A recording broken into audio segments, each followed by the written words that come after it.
आप सभी भक्तों को परिवर्तनी एकादशी की हार्दिक शुभकामनाएं। भक्तों, परिवर्तनी एकादशी के दिन सुबह जल्दी उठें और पवित्र स्नान करें। फिर अपने घर और मंदिर को साफ करें।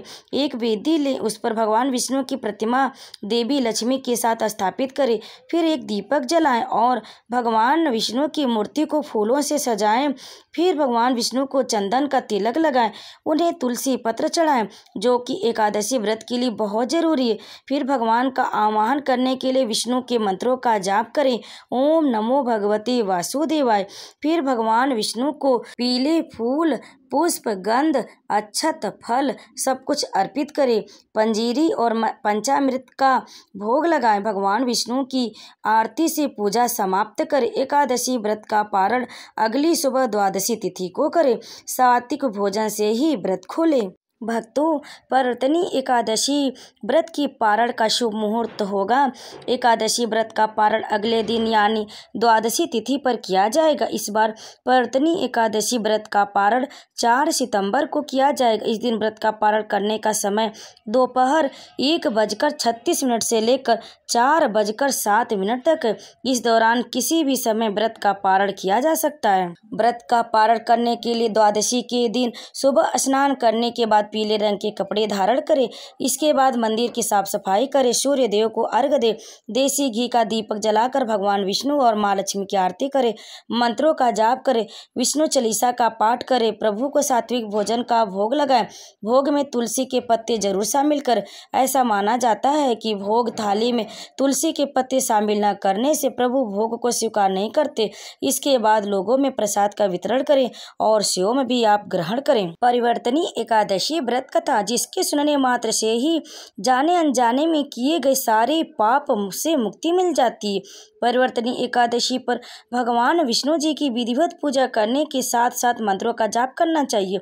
इसके साथ ही इस व्रत कथा का श्रवण अवश्य करना चाहिए। हिंदू पंचांग के अनुसार प्रतिवर्ष भाद्रपद मास के शुक्ल पक्ष की एकादशी को परिवर्तनी एकादशी का व्रत रखा जाता है। इस साल परिवर्तनी एकादशी का व्रत 3 सितंबर 2025 को रखा जाएगा। इसे पद्म एकादशी, जल झूलनी एकादशी के नाम से भी जाना जाता है।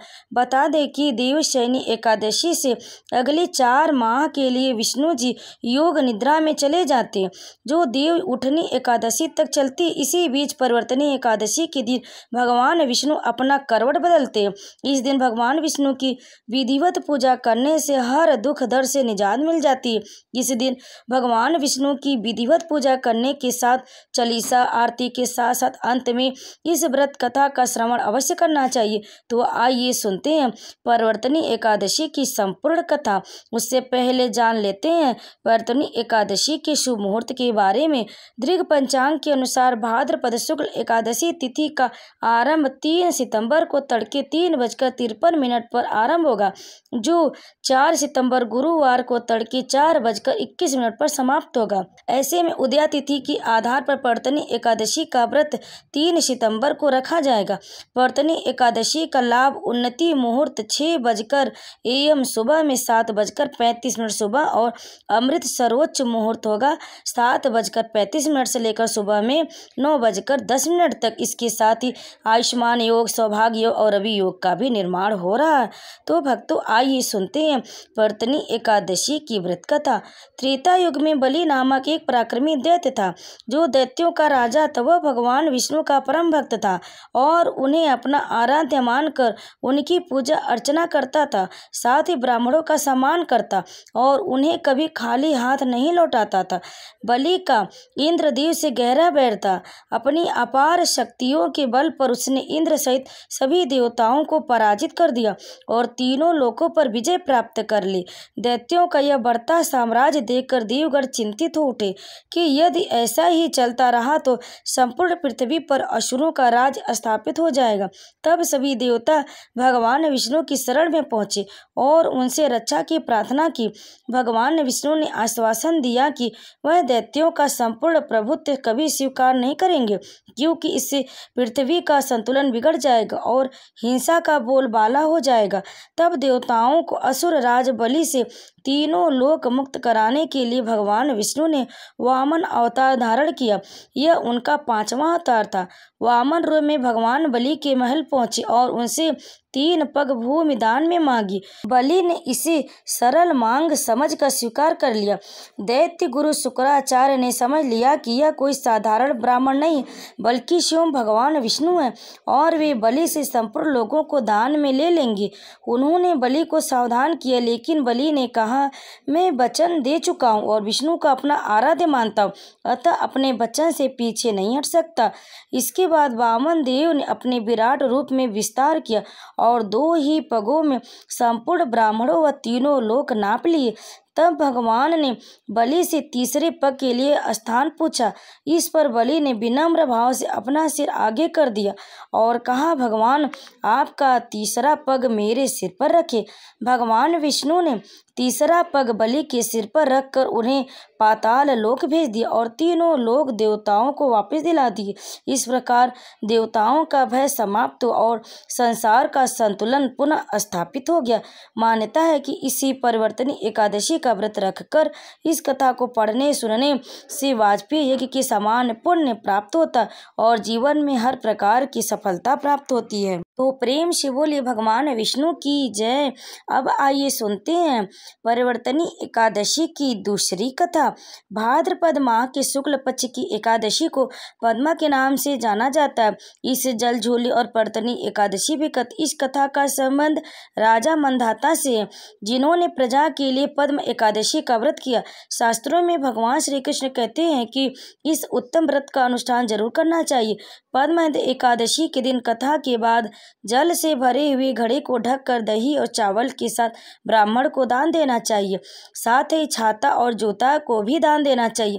दान करते समय इस मंत्र का जाप करें, नमो नमस्ते गोविंद बुद्ध श्रवण संज्ञक अघोदघ संचय कृत्वा सर्वसौख्य प्रदोह भव भुक्ति मुक्ति प्रदेशण लोकानाम सुखदायक। और कथा इस प्रकार है।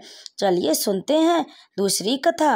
एक बार युधिष्ठिर ने भाद्रपद माह के शुक्ल पक्ष की एकादशी का नाम, देवता और पूजा विधि के बारे में पूछा। तब श्री कृष्ण ने कहा कि युधिष्ठिर, भाद्रपद माह के शुक्ल पक्ष की एकादशी पद्म यानी परिवर्तनी एकादशी, इस व्रत कथा को पढ़ने और सुनने से व्यक्ति के सभी पापों का नाश होता है। इस दिन भगवान ऋषिकेश की पूजा की जाती है। सूर्य वंश में मंधाता नामक एक चक्रवर्ती सत्य प्रतिज्ञ और प्रतापी राजा, जो राजा और ऋषि दोनों हो गए हैं, उनके राज्य में अकाल नहीं पड़ता था। प्रजा को मानसिक चिंताएं नहीं सताती थी और व्याधियों का प्रकोप भी नहीं होता था। उनकी प्रजा निर्भय और आर्थिक रूप से धन संपन्न थी। महाराज के कोष में केवल ईमानदारी से अर्जित धन का ही संग्रह था। उनके राज्य में समस्त वर्णों और आश्रमों के लोग अपने अपने धर्म में लगे रहते थे। मानधाता के राज्य की भूमि कामदेव के समान फल देने वाली थी। उनके राज्यकाल में प्रजा का जीवन काफी सुखमय था। एक बार किसी कर्म के फल भोग के कारण राजा के राज्य में 3 वर्षों तक बारिश नहीं हुई, जिससे भूख से पीड़ित प्रजा नष्ट होने लगी। प्रजा महाराज के पास आकर कहने लगी कि आपको प्रजा की बात सुननी चाहिए। जल भगवान का निवास स्थान है, इसलिए वे नारायण कहलाते हैं। नारायण स्वरूप भगवान विष्णु सर्वव्यापी हैं। वे ही मेघ स्वरूप होकर वर्षा करते और वर्षा से अन्न पैदा होता और अन्न से प्रजा जीवित रहती। महाराज, इस समय अन्न के बिना प्रजा का नाश हो रहा है, अतः कोई उपाय कीजिए। राजा ने कहा कि आपने सही बात कही है। अन्न को ब्रह्मा कहा गया, अन्न से ही प्राणी जीवित रहता है। पुराण में भी विस्तृत रूप से वर्णन किया गया है कि राजाओं के अत्याचार से प्रजा को पीड़ा होती है, लेकिन जब मैं विचार करता हूँ तो मुझे इसमें कोई अपराध नजर नहीं आते। फिर भी प्रजा के हित में पूरा प्रयास करूंगा। ऐसा निश्चय कर राजा मंदाता कुछ व्यक्ति को लेकर भगवान को प्रणाम करने वन की ओर चल पड़े। वहां मुनियों और तपस्वियों से मिले। एक दिन उन्हें ब्रह्मपुत्र अंगिरा के दर्शन हुए। उनको देखते ही राजा ने दोनों हाथ जोड़कर मुनि के चरणों में प्रणाम किया। मुनि ने भी राजा का अभिनंदन स्वीकार किया और राज्य के बारे में पूछा। राजा ने प्रजा का हाल बताकर मुनि के स्वास्थ्य के बारे में पूछा। मुनि ने राजा को आसन और अर्घ्य दिया।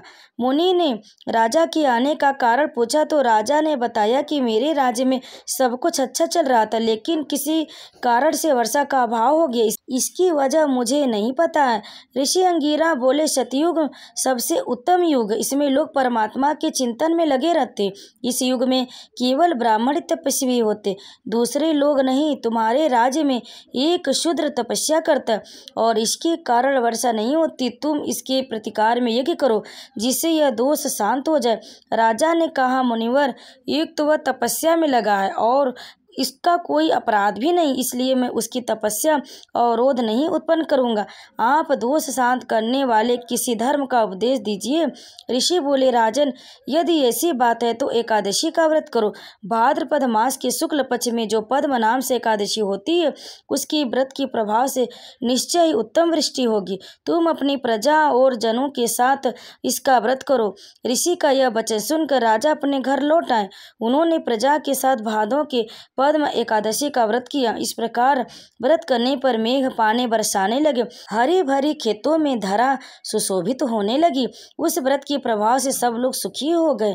तो प्रेम से बोली भगवान विष्णु की जय।